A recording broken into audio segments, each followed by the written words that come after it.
Hello students, welcome back to my online class. Today I will teach you the next topics of the DVMS subject. Firstly, we have covered up about the DVMS database management system, its definition, what is database management system, that we have covered already. But now there we will discuss about the characteristics of the database management system. ਬੱਚੇ actual ਦੇ ਵਿੱਚ ਕਰੈਕਟਰਿਸਟਿਕਸ ਦੇ ਵਿੱਚ ਕੀ ਹੁੰਦਾ ਹੈ ਕਿ DVMS ਆਪਾਂ ਨੂੰ ਕਿਸ ਪਰਪਸ ਦੇ ਲਈ ਯੂਜ਼ ਕਰ ਰਹੇ ਹਾਂ ਅਤੇ ਉਹਦੇ ਕੀ ਕਰੈਕਟਰਿਸਟਿਕਸ ਨੇ, ਉਹਦੇ ਵਿੱਚ ਕੀ ਗੁਣ ਨੇ ਜਿਸ ਦੇ ਲਈ ਆਪਾਂ ਉਹਨਾਂ ਨੂੰ ਯੂਜ਼ ਕਰਦੇ ਹਾਂ। ਇਹਦੇ ਵਿੱਚ ਕੀ ਹੈ ਕਿ ਇਟ ਪ੍ਰੋਵਾਈਡਸ ਸਿਕਿਉਰਿਟੀ ਐਂਡ ਰਿਮੂਵਸ ਰਿਡੰਡੈਂਸੀ। ਇਹ ਇੱਕ ਤਾਂ ਸਿਕਿਉਰਿਟੀ ਪ੍ਰੋਵਾਈਡ ਕਰਨ ਦੇ ਵਿੱਚ ਹੈਲਪਫੁਲ ਹੈ ਆਪਾਂ ਨੂੰ ਕਿ ਜਦੋਂ ਆਪਾਂ ਕੋਈ ਵੀ ਡਾਟਾਬੇਸ ਦੇ ਵਿੱਚ ਕੋਈ ਡਾਟਾ ਨੂੰ ਸਟੋਰ ਕਰਦੇ ਹਾਂ ਜਾਂ ਆਪਣੇ ਸਿਸਟਮ ਦੇ ਵਿੱਚ, ਦੈਨ ਆਪਾਂ ਪ੍ਰੋਪਰਲੀ ਉਹਨੂੰ ਸਿਕਿਉਰਿਟੀ ਪ੍ਰੋਵਾਈਡ ਕਰ ਸਕਦੇ ਹਾਂ। That system provides security to save the data in safe hands and removes redundancy like as duplicacy. ਜਦੋਂ ਆਪਾਂ ਕਿਸੇ ਡਾਟਾ ਨੂੰ ਦੋ ਵਾਰ ਬਾਈ ਮਿਸਟੇਕ ਸੇਵ ਕਰਨ ਲੱਗੇ, ਦੈਨ ਇਹ ਆਪਾਂ ਨੂੰ ਇੱਕ ਮੈਸੇਜ ਸ਼ੋ ਕਰਦਾ ਹੈ ਕਿ that data is already present in this database. ਤਾਂ ਇਸ ਲਈ ਇਹਦੇ ਵਿੱਚ ਕੀ ਹੁੰਦਾ ਕਿ ਇਹ ਰਿਡੰਡੈਂਸੀ ਨੂੰ ਰਿਮੂਵ ਕਰਨ ਦੇ ਵਿੱਚ ਹੈਲਪ ਕਰਦਾ ਹੈ। ਦੈਨ ਕੀ ਹੈ self ਡਿਸਕ੍ਰਾਈਬਿੰਗ nature of database system. Database system the self ਡਿਸਕ੍ਰਾਈਬਿੰਗ nature ਹੈ ਕਿ ਆਪਣੇ ਆਪ ਨੂੰ ਡਿਸਕ੍ਰਾਈਬ ਕਰਦਾ ਹੈ। ਕਿੱਦਾਂ ਡਿਸਕ੍ਰਾਈਬ ਕਰਦਾ ਹੈ ਕਿ ਜੋ ਆਪਣਾ ਡਾਟਾਬੇਸ ਹੈ ਉਹ ਕਿਸ ਤਰ੍ਹਾਂ ਦਾ ਡਾਟਾਬੇਸ ਹੈ, ਕਿਸ ਤਰ੍ਹਾਂ ਦਾ ਮੀਨਸ ਕਿ ਕਿਸ ਟੌਪਿਕ ਨਾਲ ਰਿਲੇਟਡ ਹੈ, ਕੀ ਸਬਜੈਕਟ ਨਾਲ ਰਿਲੇਟਡ ਹੈ, ਕੀ ਇਹਦੇ ਵਿੱਚ ਆਪਾਂ ਸੇਵ ਕਰ ਰਹੇ ਹਾਂ। ਕੋਈ ਕਲਾਸ ਦਾ ਡਾਟਾ ਹੈ ਆਪਣਾ, ਜਾਂ ਫਿਰ ਬੈਂਕਿੰਗ ਡਿਪਾਰਟਮੈਂਟ ਦਾ ਡਾਟਾ ਹੈ, ਐਜੂਕੇਸ਼ਨ ਡਿਪਾਰਟਮੈਂਟ ਰਿਲੇਟਡ ਆਪਣਾ ਡਾਟਾ ਹੈ। ਦੈਨ ਇੱਥੋਂ ਆਪਾਂ ਨੂੰ ਉਸਦੀ ਨੇਚਰ ਦਾ ਪਤਾ ਲੱਗਦਾ ਹੈ ਕਿ ਉਹ ਡਾਟਾਬੇਸ ਸਿਸਟਮ ਦੇ ਵਿੱਚ ਜੋ ਆਪਾਂ ਡਾਟਾਬੇਸ ਰਿਕਾਰਡ ਕਰ ਰਹੇ ਹਾਂ, ਦੈਨ ਉਹ ਡਾਟਾਬੇਸ ਕਿਸ ਨੇਚਰ ਦਾ ਹੈ, ਕਿਸ ਡਿਪਾਰਟਮੈਂਟ ਨਾਲ ਰਿਲੇਟਡ ਹੈ। ਦੈਨ ਇਹਦੇ ਵਿੱਚ ਰਿਲੇਸ਼ਨਸ਼ਿਪਸ ਵੀ ਹੁੰਦੇ ਹੈ ਕਿ ਜੋ ਆਪਾਂ ਡਾਟਾਬੇਸ ਮੇਨਟੇਨ ਕੀਤੇ ਹੈ ਉਹ ਆਪਸ ਦੇ ਵਿੱਚ ਉਹਨਾਂ ਦੇ ਰਿਲੇਸ਼ਨਸ਼ਿਪ ਹੁੰਦੇ, ਜਿਵੇਂ like as 1-to-1 relationship, 1-to-many relationship, many-to-many। ਤਾਂ ਇੱਦਾਂ ਉਹਦੀ ਨੇਚਰ ਪਤਾ ਲੱਗਦੀ ਹੈ ਕਿ ਡਾਟਾਬੇਸ ਆਪਣਾ ਕਿਸ ਤਰ੍ਹਾਂ ਦਾ ਹੈ, ਕਿਸ ਫੀਲਡ ਦਾ ਹੈ, ਕਿਸ ਡਿਪਾਰਟਮੈਂਟ ਦਾ ਹੈ, ਅਤੇ ਉਹਦੇ ਅੱਗੇ ਰਿਲੇਸ਼ਨਸ਼ਿਪਸ ਕਿਹੜੇ ਕਿਹੜੇ ਇਹਦੇ ਵਿੱਚ ਪ੍ਰੈਜ਼ੈਂਟ ਨੇ। Then insulation between programs and data abstraction. Insulate ਕਰਦਾ ਹੈ ਪ੍ਰੋਗਰਾਮ ਨੂੰ ਡਾਟਾ ਐਬਸਟਰੈਕਸ਼ਨ ਦੇ ਨਾਲ। ਡਾਟਾ ਐਬਸਟਰੈਕਸ਼ਨ ਮੀਨਸ ਕਿ ਉਸ ਡਾਟਾ ਨੂੰ ਐਬਸਟਰੈਕਸ਼ਨ ਫੋਰਮ ਦੇ ਵਿੱਚ ਕਰਦਾ ਹੈ, ਜੋ ਆਪਣੇ ਡਾਟਾ ਨੂੰ, ਜੋ ਨੀਡਡ ਡਾਟਾ, ਆਪਣਾ ਕੰਪਲਸਰੀ ਡਾਟਾ ਹੈ, ਜੋ ਰਿਕੁਆਇਰਡ ਡਾਟਾ ਹੈ, ਸਿਰਫ ਉਸੇ ਨੂੰ ਆਪਣੇ ਪ੍ਰੋਗਰਾਮ ਨਾਲ ਰਿਲੇਟ ਕਰਕੇ ਉਸ ਨੂੰ ਸਟੋਰ ਕਰਦਾ ਹੈ। Then support of multiple views of data. ਇਹ ਸਪੋਰਟ ਕਰਦਾ ਹੈ ਕਿ ਆਪਾਂ ਡਾਟਾ ਨੂੰ ਮਲਟੀਪਲ ਵਿਊਜ਼ ਦੇਖ ਸਕਦੇ। ਮਲਟੀਪਲ ਵਿਊਜ਼ ਇਹਦੇ ਵਿੱਚੋਂ ਆਪਾਂ ਡਾਟਾ ਦੇ ਦੇਖ ਸਕਦੇ ਹਾਂ। ਇਹ ਸਪੋਰਟ ਕਰਦਾ ਹੈ ਕਿ ਆਪਾਂ ਡਾਟਾ ਨੂੰ ਇੱਕ ਅਲੱਗ-ਅਲੱਗ ਤਰੀਕੇ ਨਾਲ ਦੇਖ ਸਕਦੇ ਹਾਂ। ਆਪਾਂ ਇਹਨੂੰ ਫੋਰਮ ਦੀ ਵਿੱਚ ਵੀ ਦੇਖ ਸਕਦੇ ਹਾਂ ਡਾਟਾ ਨੂੰ। ਦੈਨ ਉਹਦੇ ਵਿੱਚ sharing of data and multi user transaction processing, ਕਿ ਡਾਟਾ ਨੂੰ ਸ਼ੇਅਰ ਕਰਦਾ ਹੈ ਮਲਟੀ ਯੂਜ਼ਰ ਟ੍ਰਾਂਜੈਕਸ਼ਨ ਪ੍ਰੋਸੈਸਿੰਗ ਦੇ ਲਈ। Then DVMS allows entities and relations. ਇਹਦੇ ਵਿੱਚ ਕੀ ਹੈ ਕਿ ਐਂਟੀਟੀਜ਼ ਹੁੰਦੀਆਂ ਨੇ ਕੁਝ, ਜਿਵੇਂ ਆਪਾਂ ਕੋਈ ਟੇਬਲ ਫੋਰਮ ਕਰਦੇ ਹਾਂ, ਦੈਨ ਜਿਸ ਰਿਲੇਟਡ ਉਹ ਡਾਟਾ ਫੋਰਮ ਕੀਤਾ ਗਿਆ। ਮੰਨ ਲਓ ਆਪਣੇ ਕੋਲ ਸਪੋਜ਼ ਇੱਕ ਸਟੂਡੈਂਟ ਹੈ, ਉਹ ਸਟੂਡੈਂਟ ਦਾ ਆਪਾਂ ਨੇ ਟੇਬਲ ਰਿਕਾਰਡ ਕੀਤਾ ਹੈ, ਜਿਹਦੇ ਵਿੱਚ ਉਹ ਸਟੂਡੈਂਟ ਦੇ ਫਾਦਰ ਨੇਮ ਹੈ, ਮਦਰ ਨੇਮ ਹੈ, ਉਹਦੀ ਕਲਾਸ ਹੈ, ਡਿਪਾਰਟਮੈਂਟ ਹੈ, ਉਹਦਾ ਰੋਲ ਨੰਬਰ ਹੈ, ਦੈਨ ਉਹਦੀ ਉਸ ਤੋਂ ਬਾਅਦ ਰਿਜ਼ਲਟਸ ਵਾਲੇ ਕਾਲਮਸ ਨੇ ਆਪਣੇ ਕੋਲ। ਤਾਂ ਉਹ ਇੱਕ ਐਂਟੀਟੀ ਹੈ, ਉਹ ਸਟੂਡੈਂਟ ਇੱਕ ਆਪਣੇ ਕੋਲ ਐਂਟੀਟੀ ਹੈ ਜਿਹਦੇ ਬਾਰੇ ਆਪਾਂ ਰਿਕਾਰਡ ਉਹਦੇ ਵਿੱਚ ਸੇਵ ਕੀਤਾ ਹੈ। ਸਪੋਜ਼ ਆਪਾਂ ਇੱਕ ਐਂਟੀਟੀ ਲੈ ਲੈਂਦੇ ਹਾਂ ਕਿ ਇੱਕ ਕਲਾਸ ਹੈ ਕਾਮਨ ਮੇਰੇ ਕੋਲ BCA ਫਸਟ ਈਅਰ, ਦੈਨ ਉਹਦੇ ਵਿੱਚ ਮੇਰੇ ਕੋਲ all the record of that class will be displayed in the table. ਤਾਂ ਇਹ ਕੀ ਕਰਦਾ ਹੈ, ਅਲਾਓ ਕਰਦਾ ਹੈ ਕਿ ਆਪਾਂ ਇੱਕ ਐਂਟੀਟੀ ਲੈ ਕੇ ਉਹਦੇ ਰਿਲੇਸ਼ਨਸ ਅਲੱਗ-ਅਲੱਗ ਟੇਬਲਸ ਦੇ ਵਿੱਚ ਮੇਨਟੇਨ ਕਰ ਸਕਦੇ ਹਾਂ। It allows the acid property. Acid property ਇਹਦੇ ਵਿੱਚ ਕੀ ਹੁੰਦਾ ਬੱਚੇ ਕਿ A stands for atomicity, C stands for consistency, I stands for isolation and D for the durability. ਇਹਦੇ ਆਪਣੇ ਕੋਲ ਅਲੱਗ-ਅਲੱਗ ਫੋਰਮਸ ਨੇ, ਇਹਨਾਂ ਦੇ ਮੀਨਿੰਗਸ ਨੇ ਕਿ ਇਹ ਪਰਪਸ ਕੀ ਹੈ ਇਹਨਾਂ ਦਾ, ਕਿ ਆਪਾਂ ਇਹਨਾਂ ਨੂੰ DVMS ਦੇ ਵਿੱਚ ਇਹਦੀਆਂ ਐਸਿਡ ਪ੍ਰੋਪਰਟੀਜ਼ ਯੂਜ਼ ਕਰਦੇ ਹਾਂ। ਇਹਨਾਂ ਦੇ ਬੇਸਡ ਹੀ ਆਪਾਂ ਇੱਕ ਟੈਬੂਲਰ ਫੋਰਮ ਦੇ ਵਿੱਚ ਡਾਟਾਬੇਸ ਨੂੰ ਸਟੋਰ ਕਰਦੇ ਹਾਂ। ਉਹ ਮੈਂ ਤੁਹਾਨੂੰ ਦੱਸਦੀ ਹਾਂ। ਦੈਨ ਫਸਟਲੀ ਆਪਾਂ ਕਰੈਕਟਰਿਸਟਿਕਸ ਦੇ ਵਿੱਚ ਦੇਖੀਏ ਕਿ ਨੈਕਸਟ ਆਪਣੇ ਕੋਲ DVMS supports multi user environment that allows user to access and manipulate data in parallely. ਇਹਦੇ ਵਿੱਚ ਇਹ ਸਪੋਰਟ ਕਰਦਾ ਹੈ ਕਿ ਮਲਟੀ ਯੂਜ਼ਰਸ, ਕਿ ਆਪਣੇ ਕੋਲ ਡਿਫਰੈਂਟ ਯੂਜ਼ਰਸ ਉਸ ਡਾਟਾਬੇਸ 'ਤੇ ਕੰਮ ਕਰ ਸਕਦੇ ਆ। क्योंकि आप डाटाबेस शेयरिंग कर सकते हैं डिफरेंट अपने कोले जो पीसीज हैगे ने ਜਾਂ ਆਪਾਂ ਕਹਿ ਦਈਏ ਕਿ ਆਪਣੇ ਕੋਲ ਡੈਸਕਟਾਪਸ ਨੇ ਸਿਸਟਮਸ ਨੇ ਉਹਨਾਂ 'ਤੇ ਆਪਾਂ ਅਲੱਗ-ਅਲੱਗ ਸ਼ੇਅਰਿੰਗ ਕਰਕੇ ਤਾਂ ਸੇਮ ਡਾਟਾਬੇਸ 'ਤੇ ਅਲੱਗ-ਅਲੱਗ ਮਲਟੀਪਲ ਯੂਜ਼ਰਸ ਪੈਰਲਲੀ ਕੰਮ ਕਰ ਸਕਦੇ ਨੇ ਉਸ ਸੇਮ ਡਾਟਾਬੇਸ ਨੂੰ ਅਸੈਸ ਕਰਕੇ। ਦੈਨ ਨੈਕਸਟ ਇਹਦੇ ਵਿੱਚ ਆਪਣੇ ਕੋਲ ਹੈ ਬੱਚੇ ਐਸਿਡ ਪ੍ਰੋਪਰਟੀਜ਼। ਐਸਿਡ ਪ੍ਰੋਪਰਟੀਜ਼ ਦੇਖੋ DVMS ਦੇ ਵਿੱਚ ਕੀ ਕਹਿੰਦੀਆਂ ਨੇ ਕਿ A for atomicity, atomicity ਦੇ ਵਿੱਚ ਕੀ ਕਹਿੰਦਾ ਹੈ ਕਿ entire transaction takes place at once or doesn't happen at all, ਕਿ ਜੋ ਆਪਣੀ ਟ੍ਰਾਂਜੈਕਸ਼ਨਸ ਹੋਣਗੀਆਂ ਇਹ ਆਪਾਂ ਅੱਗੇ ਪੜ੍ਹਾਂਗੇ ਬਰੀਫਲੀ ਕਿ ਕੀ ਟ੍ਰਾਂਜੈਕਸ਼ਨਸ ਨੇ। ਉਹ ਟ੍ਰਾਂਜੈਕਸ਼ਨਸ ਦੇ ਵਿੱਚ ਕੀ ਹੁੰਦਾ ਹੈ ਕਿ ਜੋ ਆਪਾਂ ਟ੍ਰਾਂਜੈਕਟ ਕਰ ਰਹੇ ਹਾਂ, ਟ੍ਰਾਂਸਫਰ ਕਰ ਰਹੇ ਹਾਂ ਇੱਕ ਡਾਟਾਬੇਸ ਤੋਂ ਦੂਸਰੇ ਡਾਟਾਬੇਸ ਦੇ ਵਿੱਚ ਜਾਂ ਇੱਕ ਯੂਜ਼ਰ ਤੋਂ ਦੂਸਰੇ ਯੂਜ਼ਰ ਤੱਕ ਕੋਈ ਵੈਲਿਊ ਨੂੰ ਜਾਂ ਕੋਈ ਵੀ ਚੀਜ਼ ਨੂੰ ਆਪਾਂ ਟ੍ਰਾਂਸਫਰ ਕਰ ਰਹੇ ਹਾਂ, ਟ੍ਰਾਂਜੈਕਸ਼ਨਸ ਕਰ ਰਹੇ ਹਾਂ, ਦੈਨ ਉੱਥੇ ਕੀ ਹੋਊਗਾ ਜਾਂ ਤਾਂ ਆਪਣੇ ਕੋਲ ਜੋ ਵੀ ਆਪਾਂ ਟ੍ਰਾਂਜੈਕਸ਼ਨ ਕੀਤਾ ਜਾਂ ਤਾਂ ਉਹ ਸਾਰਾ ਹੀ ਹੋਏਗਾ ਜਾਂ ਫਿਰ ਉਹ ਬਿਲਕੁਲ ਵੀ ਉਹਦੇ ਵਿੱਚੋਂ ਕੁਛ ਵੀ ਚੀਜ਼ ਹੈਪਨ ਨਹੀਂ ਹੋਏਗੀ। ਮਤਲਬ ਸੁਪੋਜ਼ ਕਿ ਆਪਣੇ ਕੋਲ ਬੈਂਕ ਦੇ ਵਿੱਚ ਦੋ ਆਪਣੇ ਹੈਗੇ ਨੇ ਅਕਾਊਂਟਸ ਨੇ, ਠੀਕ ਹੈ, ਆਪਾਂ ਇੱਕ ਫਸਟ ਪਾਰਟੀ ਹੈ, ਸੈਕਿੰਡ ਪਾਰਟੀ ਨੂੰ ਆਪਾਂ ਨੇ ਪੈਸੇ ਟ੍ਰਾਂਸਫਰ ਕਰਨੇ ਹੈ, ਦੈਨ ਉੱਥੇ ਕੀ ਆਪਣੀ transaction will we take place.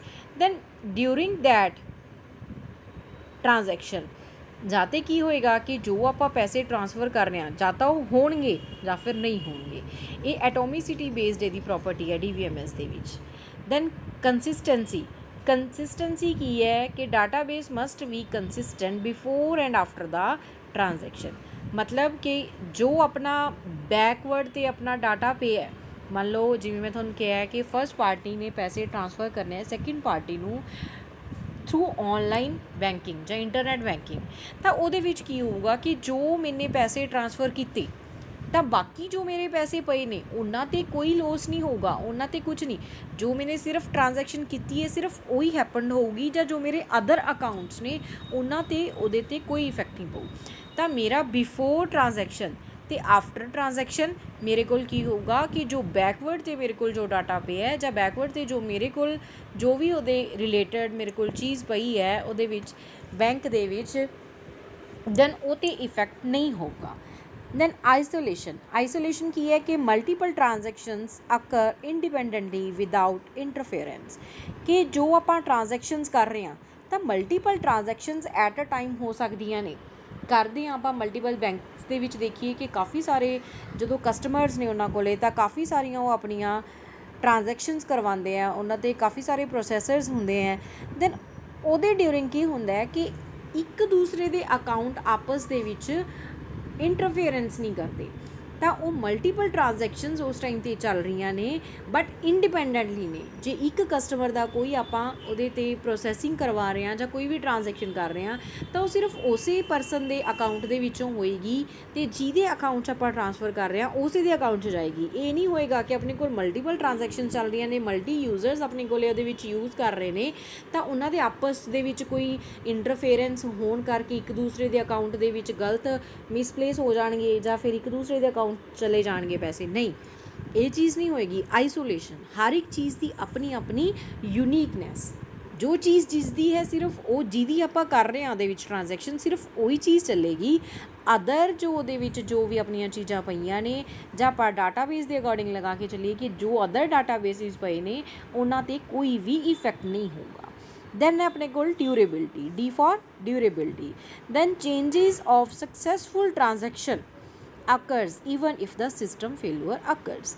ਇਹਦੇ ਵਿੱਚ ਕੀ ਹੈ ਕਿ ਡਾਟਾਬੇਸ ਜੋ ਆਪਣੇ ਸਿਸਟਮ ਨਾਲ ਰਿਲੇਟਡ ਹੈ ਇਹ ਪ੍ਰੋਪਰਟੀ DVMS ਦੇ ਵਿੱਚ ਲਾਗੂ ਹੁੰਦੀ ਹੈ ਕਿ ਜੇਕਰ ਆਪਾਂ ਕੋਈ ਵੀ ਟ੍ਰਾਂਜੈਕਸ਼ਨ ਕੀਤੀ ਹੈ ਉਹਦੇ ਵਿੱਚ ਕੋਈ ਵੀ ਚੇਂਜਿਸ ਕੀਤੀਆਂ ਨੇ ਤਾਂ ਉਹ ਸਕਸੈਸਫੁਲੀ ਹੋ ਜਾਣਗੀਆਂ, ਠੀਕ ਹੈ। ਦੇਖੋ ਇੱਥੇ ਹੁਣ ਮੈਂ ਤੁਹਾਨੂੰ ਦੱਸਿਆ ਸੀ ਕਿ ਐਟੋਮਿਸਿਟੀ ਜਾਂ ਤਾਂ ਹੋਊਗਾ, ਬਿਲਕੁਲ ਹੋਊਗਾ, ਜਾਂ ਨਹੀਂ ਉਹਦੇ ਵਿੱਚ ਕੁਝ ਵੀ ਚੇਂਜ ਨਹੀਂ ਹੋਊਗਾ। ਇਹ ਨਹੀਂ ਹੋਏਗਾ ਕਿ ਜੋ ਆਪਾਂ ਜਿਵੇਂ ਮੰਨ ਲਓ ਕੋਈ ਡਾਟਾਬੇਸ ਇੱਧਰੋਂ ਟ੍ਰਾਂਸਫਰ ਕਰ ਰਹੇ ਸੀ ਕਿ ਆਪਣਾ ਇੱਧਰੋਂ ਡਿਲੀਟ ਹੋ ਗਿਆ ਜਾਂ ਉੱਧਰ ਟ੍ਰਾਂਸਫਰ ਹੋ ਗਿਆ ਜਾਂ ਉੱਧਰ ਵੀ ਟ੍ਰਾਂਸਫਰ ਨਹੀਂ ਹੋਇਆ ਡਿਲੀਟ ਹੋ ਗਿਆ, ਨਹੀਂ। ਇਹਦੇ ਵਿੱਚ ਐਟੋਮਿਸਿਟੀ ਅਤੇ ਡਿਊਰੇਬਿਲਿਟੀ ਹੈ। ਡਿਊਰੇਬਿਲਿਟੀ ਕਿ ਜੋ ਆਪਾਂ ਚੇਂਜਿਸ ਕੀਤੀਆਂ ਨੇ ਉਹ ਚੀਜ਼ ਸਾਰੀਆਂ ਅਕਰਡ ਹੋਣਗੀਆਂ even if there any failure of the system occurs. ਜੇਕਰ ਕੋਈ ਵੀ ਫੇਲੂਅਰ ਹੁੰਦਾ ਹੈ ਜਾਂ ਪਾਵਰ ਸ਼ਟਡਾਊਨ ਹੁੰਦਾ ਹੈ ਤਾਂ ਜਾਂ ਤਾਂ ਉੱਥੇ ਪ੍ਰੋਪਰਲੀ ਅਕਰਡ ਹੋਊਗਾ ਜਾਂ ਨਹੀਂ ਹੋਊਗਾ, ਬਟ ਡਿਊਰੇਬਿਲਟੀ ਕੀ ਕਹਿੰਦੀ ਹੈ ਕਿ ਉਹ ਚੇਂਜ ਹੋ ਜਾਏਗਾ, ਉਹਦੇ 'ਤੇ ਕੋਈ ਇਫੈਕਟ ਨਹੀਂ ਪਊਗਾ। ਅਗਰ ਬਾਈ ਚਾਂਸ ਚਲੋ ਡਿਊਰੇਬਿਲਟੀ ਨਹੀਂ ਹੈ ਤਾਂ ਉੱਥੇ ਐਟੋਮਿਸਿਟੀ ਪ੍ਰੋਪਰਟੀ ਉਹਦੇ 'ਤੇ ਅਪਲਾਈ ਹੋਏਗੀ। ਇਹ ਸੀ ਆਪਣੀਆਂ ਐਸਿਡ ਪ੍ਰੋਪਰਟੀਜ਼ ਜੋ ਕਿ ਕਰੈਕਟਰਿਸਟਿਕਸ ਦੇ ਵਿੱਚ ਆਪਾਂ ਪੜ੍ਹੀਆਂ ਨੇ। ਨੈਕਸਟ ਆਪਾਂ ਇਹਨੂੰ ਕਰਾਂਗੇ। ਉਸ ਤੋਂ ਬਾਅਦ ਕੀ ਹੈ ਕਿ ਟਾਈਪਸ ਆਫ DVMS ਦੀਆਂ ਟਾਈਪਸ ਨੇ, 4 ਟਾਈਪਸ ਨੇ ਆਪਣੇ ਕੋਲ ਮੇਨਲੀ। ਫਸਟ ਇਹਦੇ ਵਿੱਚ ਆਉਂਦੀ ਹੈ hierarchical database, network database, relational database and object oriented database. First ਜੋ ਆਪਣਾ ਹੈ ਹਾਇਰਾਰਕੀਕਲ ਡਾਟਾਬੇਸ ਦੇ ਵਿੱਚ ਕੀ ਹੈ ਕਿ ਟਰੀ ਲਾਈਕ ਸਟਰਕਚਰ ਹੁੰਦਾ ਹੈ। ਇਹਦੇ ਵਿੱਚ ਟਰੀ ਲਾਈਕ ਦੇ ਵਿੱਚ ਕੀ ਹੋਏਗਾ ਕਿ ਫਸਟ ਜੋ ਆਪਣੇ ਕੋਲ ਪੇਰੈਂਟ ਨੋਡ ਹੈ, ਦੈਨ ਉਹਦੇ ਕੋਲ ਆਪਣੇ ਕੋਲ ਚਾਈਲਡ ਨੋਡਸ ਨੇ, ਫਿਰ ਸੁਪੋਜ਼ ਇਹਦੇ ਵੀ ਅੱਗੇ ਚਾਈਲਡ ਨੋਡਸ ਨੇ, ਇਹਦੇ ਵੀ ਅੱਗੇ ਚਾਈਲਡ ਨੋਡਸ ਨੇ। ਮੀਨਸ ਜਿਵੇਂ ਆਪਾਂ ਡਾਟਾਬੇਸ ਸਟੋਰ ਕਰਨਾ ਹੈ DVMS ਦੇ ਵਿੱਚ, ਆਪਾਂ ਨੇ ਇੱਕ ਕਾਲਜ ਰਿਲੇਟਡ ਮੰਨ ਲਓ ਸੁਪੋਜ਼ ਤੁਹਾਡੇ ਕੋਲ ਡਾਟਾ ਹੈ, ਮੰਨ ਲਓ ਆਪਣਾ ਕਾਲਜ ਹੈ VRCW, ਤਾਂ ਇਹਦੇ ਵਿੱਚ ਅਲੱਗ-ਅਲੱਗ ਡਿਪਾਰਟਮੈਂਟਸ ਨੇ। ਇਹਦੇ ਵਿੱਚ BCA ਡਿਪਾਰਟਮੈਂਟ ਹੈ, BCom ਡਿਪਾਰਟਮੈਂਟ ਹੈ, ਠੀਕ ਹੈ। ਇਹਦੇ ਵਿੱਚ ਆਪਣੇ ਕੋਲ BA ਡਿਪਾਰਟਮੈਂਟ ਹੈ, BSc ਡਿਪਾਰਟਮੈਂਟ ਹੈ। ਇਹਦੀਆਂ ਚਾਈਲਡ ਨੋਡਸ ਨੇ। ਫਿਰ ਅੱਗੇ ਇਹਨਾਂ ਦੀਆਂ ਵੀ ਚਾਈਲਡ ਨੋਡਸ ਨੇ, ਉਹ ਕੀ ਨੇ? BA first year, BA second year and BA third year. Same BCA first year, BCA second year, BCA third year. Then ਉਸ ਤੋਂ ਬਾਅਦ BCom first year, second year, third year. ਇਹ ਅੱਗੇ ਆਪਣੇ ਕੀ ਹੈ? ਇੱਕ ਟਰੀ ਲਾਈਕ ਸਟਰਕਚਰ ਹੈ, ਇੱਕ ਆਰਗੇਨਾਈਜੇਸ਼ਨ ਦਾ ਸਟਰਕਚਰ ਹੈ ਕਿ ਜੋ ਆਪਣਾ ਇੱਕ ਹਾਇਰਾਰਕੀਕਲ ਡਾਟਾਬੇਸ ਨੂੰ ਰਿਪਰੈਜ਼ੈਂਟ ਕਰਦਾ ਹੈ। ਦੈਨ ਉਸ ਤੋਂ ਬਾਅਦ ਆਪਣੇ ਕੋਲ ਆਉਂਦਾ ਹੈ ਨੈਟਵਰਕ ਮਾਡਲ। ਨੈਟਵਰਕ ਮਾਡਲ ਦੇ ਵਿੱਚ ਕੀ ਹੈ? ਦੇਖੋ, network database model allows each child to have multiple parents. ਹੁਣ ਆਪਾਂ ਉਹਦੇ ਵਿੱਚ ਕੀਤਾ ਹੈ ਹਾਇਰਾਰਕੀਕਲ ਦੇ ਵਿੱਚ ਕਿ ਆਪਣੇ ਕੋਲ ਇੱਕ ਪੇਰੈਂਟ ਹੈ, ਉਹਦੇ ਅੱਗੇ ਚਾਈਲਡ ਨੋਡਸ ਨੇ। ਹੁਣ ਇਹਦੇ ਵਿੱਚ ਇਹ ਕੀ ਕਹਿ ਰਿਹਾ ਹੈ ਕਿ ਨੈਟਵਰਕ ਕੀ ਹੈ? ਨੈਟਵਰਕ ਇਹ ਕਹਿੰਦਾ ਹੈ ਕਿ ਇੱਕ ਚਾਈਲਡ ਕੋਲ ਮਲਟੀਪਲ ਪੇਰੈਂਟਸ ਹੋ ਸਕਦੇ ਆ, ਠੀਕ ਹੈ। ਜਿਵੇਂ ਆਪਾਂ ਕਹਿ ਦਈਏ ਕਿ ਇੱਕ ਕਲਾਸ ਹੈ BCA, ਉਹਦੇ ਕੋਲ ਮਲਟੀਪਲ ਟੀਚਰਸ ਨੇ ਜੋ ਅਲੱਗ-ਅਲੱਗ ਡਿਪਾਰਟਮੈਂਟਸ ਦੇ ਵਿੱਚ ਪੜ੍ਹਾ ਰਹੇ ਆ, ਤਾਂ ਉਹ ਇੱਕ ਨੈਟਵਰਕ ਹੈ। ਨੈਟਵਰਕ ਇਹ ਇੱਕ ਵੈਬ ਹੈ, ਜਾਲ ਹੈ ਕਿ ਜਿਹਦੇ ਵਿੱਚ ਕੀ ਹੈ ਅਲੱਗ-ਅਲੱਗ ਥਾਵਾਂ ਤੋਂ ਹਰ ਇੱਕ ਚੀਜ਼ ਉਹਦੇ ਵਿੱਚ ਆ ਕੇ ਮਿਲ ਰਹੀ ਹੈ, ਤਾਂ ਇਹਨੂੰ ਆਪਾਂ ਨੈਟਵਰਕ ਮਾਡਲ ਦਾ ਨਾਮ ਦਿੰਦੇ ਹਾਂ। ਇਹਦੇ ਵਿੱਚ ਆਪਣੇ ਕੋਲ ਮੈਨੀ ਟੂ ਮੈਨੀ ਰਿਲੇਸ਼ਨਸ਼ਿਪਸ ਹੁੰਦੇ ਹੈ, ਠੀਕ ਹੈ। ਦੈਨ ਨੈਕਸਟ ਆਪਣੇ ਕੋਲ ਰਿਲੇਸ਼ਨਲ ਮਾਡਲ। ਰਿਲੇਸ਼ਨਲ ਮਾਡਲ ਦੇ ਵਿੱਚ ਇਹ ਕੀ ਕਹਿੰਦਾ ਹੈ ਕਿ most widely used DVMS model because it is one of the easiest, ਕਿਉਂਕਿ ਇਹ ਨੋਰਮਲਾਈਜੇਸ਼ਨ ਹੈ। ਨੋਰਮਲਾਈਜ਼ਿੰਗ ਡਾਟਾ ਹੁੰਦਾ ਇਹਦੇ ਵਿੱਚ, ਰੋਜ਼ and columns, table the form ਦੇ ਵਿੱਚ। ਜਿਵੇਂ ਆਪਾਂ ਕੋਈ ਟੇਬਲ ਬਣਾਇਆ ਹੈ ਜਿਹਦੇ ਵਿੱਚ ਆਪਾਂ ਉੱਪਰ ਉਹਦੀਆਂ ਇੱਕ ਰੋ ਹੈ ਜੋ ਆਪਣੇ ਕੋਲ ਐਂਟੀਟੀਜ਼ ਰਿਪਰੈਜ਼ੈਂਟ ਕਰਦਾ ਹੈ। ਫਸਟਲੀ ਕੀ ਹੋਊਗਾ? ਰੋਲ ਨੰਬਰ ਹੋਊਗਾ। ਸੈਕਿੰਡਲੀ ਉਹਦਾ ਸਟੂਡੈਂਟ ਨੇਮ ਹੋਏਗਾ, ਦੈਨ ਉਹਦਾ ਫਾਦਰ ਨੇਮ ਹੋਏਗਾ, ਦੈਨ ਉਹਦਾ ਮਦਰ ਨੇਮ, ਕੰਟੈਕਟ ਨੰਬਰ, ਐਡਰੈਸ, ਜੋ ਉਹਦੀ ਪ੍ਰੀਵੀਅਸਲੀ ਕੁਆਲੀਫਿਕੇਸ਼ਨ ਹੈ, ਉਹਦਾ ਜੋ ਵੀ ਆਪਾਂ ਡਾਟਾ ਉਹਦੇ ਵਿੱਚ ਰੱਖਣਾ ਚਾਹੁੰਦੇ ਹਾਂ, ਜੇ ਕੋਈ ਉਹਦੀ ਆਪਾਂ ਕਹਿ ਦਈਏ ਬੈਂਕ ਡਿਟੇਲਸ ਨੇ, ਆਧਾਰ ਕਾਰਡ ਰਿਲੇਟਡ ਕੋਈ ਵੀ ਚੀਜ਼ਾਂ ਨੇ, ਦੈਨ ਉਹਨੂੰ ਆਪਾਂ ਟੈਬੂਲਰ ਫੋਰਮ ਦੇ ਵਿੱਚ ਰਿਪਰੈਜ਼ੈਂਟੇਸ਼ਨ ਦੇਣੀ। ਦੈਨ ਉਹਦਾ ਰਿਲੇਸ਼ਨਸ ਆਪਾਂ ਅੱਗੇ ਬਣਾ ਕੇ ਰੱਖਣੇ ਕਿ ਆਪਣੇ ਕੋਲ ਹੁਣ ਦੇਖੋ ਕਿ ਕੰਪਲੈਕਸਿਟੀ ਜ਼ਿਆਦਾ ਵੱਧ ਜਾਏਗੀ। ਮੰਨ ਲਓ ਸੁਪੋਜ਼ ਆਪਾਂ ਨੇ ਸਾਰਾ ਰਿਕਾਰਡ ਰੱਖਿਆ। ਨੈਕਸਟ ਆਪਣੇ ਕੋਲ ਕਲਾਸ ਜੋ ਵੀ ਆਈ, ਮੰਨ ਲਓ ਸੁਪੋਜ਼ ਆਪਣੇ ਕੋਲ ਹੁਣ ਸਟੂਡੈਂਟ BCA ਕਲਾਸ ਦੇ ਵਿੱਚ ਹੈ, ਦੈਨ ਉਹਦੀ BCA ਫਸਟ ਈਅਰ ਦਾ ਰਿਕਾਰਡ, ਸੈਕਿੰਡ ਈਅਰ ਦਾ ਰਿਕਾਰਡ, ਥਰਡ ਈਅਰ ਦਾ। ਦੈਨ ਆਪਾਂ ਇੱਕ ਟੇਬਲ ਹੋਰ ਬਣਾਵਾਂਗੇ ਜਿਹਦੇ ਵਿੱਚ ਆਪਾਂ ਲਿਖਾਂਗੇ ਕਿ BCA first year result, BCA second year, BCA third year. Same ਉਵੇਂ ਇੱਧਰ ਆਪਾਂ ਇੱਕ ਰੋਲ ਨੰਬਰ ਕਾਲਮ ਲੈ ਲਿਆ। ਰੋਲ ਨੰਬਰ ਕਾਲਮ ਦੇ ਵਿੱਚ ਆਪਾਂ ਰੋਲ ਨੰਬਰ ਲਿਖੇ ਹੋਏ ਨੇ, ਇੱਧਰ ਵੀ ਆਪਣੇ ਕੋਲ ਰੋਲ ਨੰਬਰ ਹੈ, ਤਾਂ ਇਸ ਟੇਬਲ ਦਾ ਇਹਦੇ ਨਾਲ ਰਿਲੇਸ਼ਨਸ਼ਿਪ ਹੋਊਗਾ ਮੈਨੀ ਟੂ ਮੈਨੀ ਰਿਲੇਸ਼ਨਸ਼ਿਪਸ, ਕਿ ਮੈਨੀ ਜਿੰਨੇ ਹੀ ਕੈਂਡੀਡੇਟਸ ਨੇ ਉਹਨਾਂ ਦਾ ਮੈਨੀ ਹੀ ਇਹਦੇ ਵਿੱਚ ਰਿਲੇਸ਼ਨਸ਼ਿਪ ਨੇ। ਮੈਨੀ ਰਿਲੇਸ਼ਨਸ਼ਿਪਸ ਕਿਹੜੇ ਨੇ? ਕਿਉਂਕਿ ਉਹਦਾ BCA ਫਸਟ ਈਅਰ ਦਾ ਰਿਕਾਰਡ ਵੀ ਹੈ, ਸੈਕਿੰਡ ਈਅਰ ਦਾ ਵੀ ਹੈ, ਥਰਡ ਈਅਰ ਦਾ ਵੀ ਹੈ। ਦੈਨ ਇਹ ਕੀ ਆਪਣਾ ਰਿਲੇਸ਼ਨਲ ਮਾਡਲ, ਕਿ ਇੱਕ ਟੇਬਲ ਦੂਸਰੇ ਟੇਬਲ ਨਾਲ ਰਿਲੇਸ਼ਨ ਬਣਾ ਰਿਹਾ ਹੈ। ਦੈਨ ਉਸ ਤੋਂ ਬਾਅਦ ਹੈ object oriented model. Object oriented model ਕੀ ਕਹਿੰਦਾ ਹੈ ਕਿ data stored in the form of objects.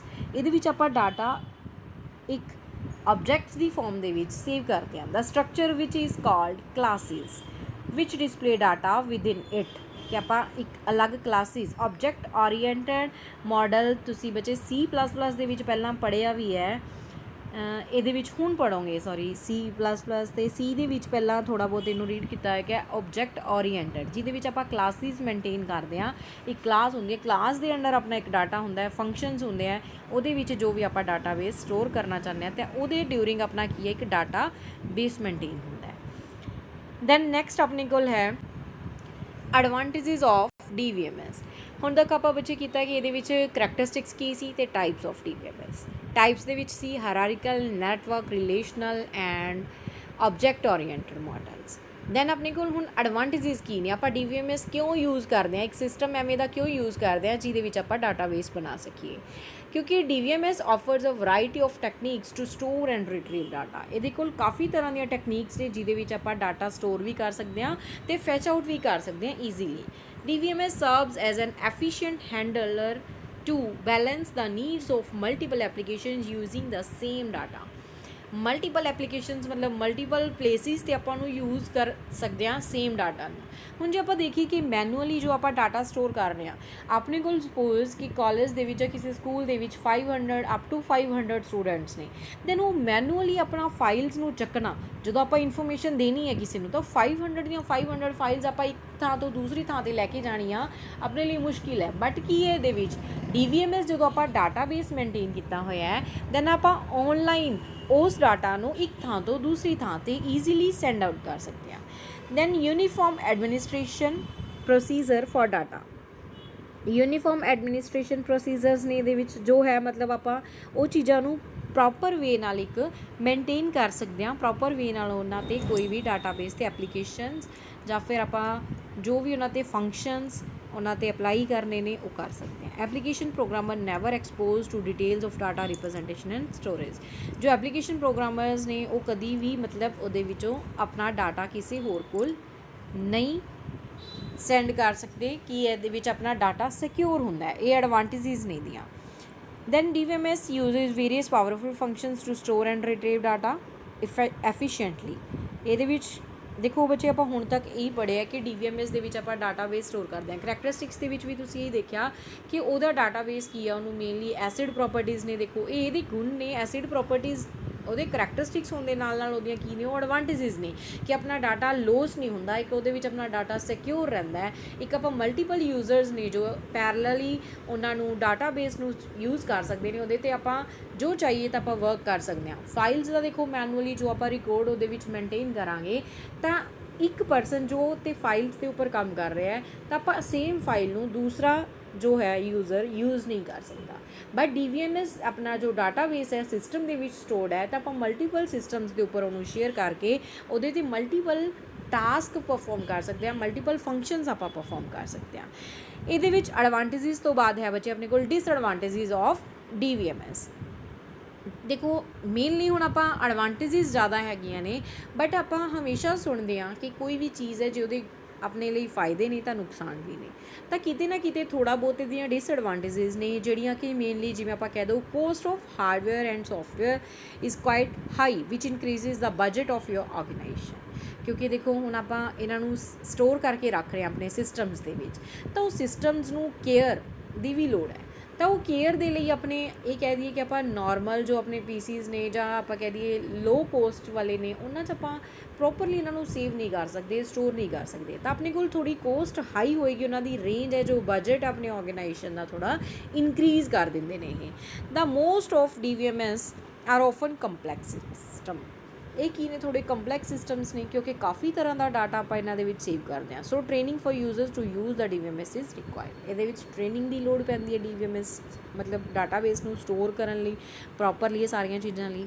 In some organization all data is integrated into single database which can be damaged because of electric failure or database is corrupted on the stored media. By chance ਹੁਣ ਦੇਖੋ system ਹੀ corrupt ਹੋ ਗਿਆ, ਉਹਦੇ ਵਿੱਚ system ਆਪਣਾ failure ਹੋ ਗਿਆ। ਵੈਸੇ ਜੇਕਰ ਪਾਵਰ ਸ਼ਟ ਡਾਊਨ ਹੋਈ ਹੈ ਜਾਂ ਕੁਝ ਵੀ ਥੋੜ੍ਹਾ ਬਹੁਤ normal by chance system crash ਹੋ ਗਿਆ ਤਾਂ ਕੀ ਉਹਦੇ ਵਿੱਚ ਆਪਣੇ ਡਾਟਾ ਦਾ ਬੈਕਅਪ ਹੋ ਜਾਂਦਾ ਹੈ। ਬਟ ਕਈ ਵਾਰ ਕੀ ਹੁੰਦਾ ਕਿ ਜੇ ਉਹਦੇ ਵਿੱਚ ਆਪਾਂ ਕੰਪਲੈਕਸ ਡਾਟਾ ਆਪਾਂ ਸਟੋਰ ਕੀਤਾ ਹੋਇਆ ਹੈ ਤਾਂ ਕਈ ਵਾਰ ਉਹ ਪੂਰਾ ਡਾਟਾ ਰਿਕਵਰ ਨਹੀਂ ਹੁੰਦਾ, ਤਾਂ ਉੱਥੇ ਕੀ ਆਪਣਾ ਸਿਸਟਮ ਪੂਰਾ ਫੇਲ ਹੋਣ ਕਰਕੇ ਆਪਣਾ ਡਾਟਾਬੇਸ ਉਹਦੇ ਵਿੱਚੋਂ ਡੈਮੇਜ ਹੋਣ ਦਾ ਡਰ ਰਹਿੰਦਾ ਹੈ। Use of same program at a time by many user sometime lead to the loss of some data.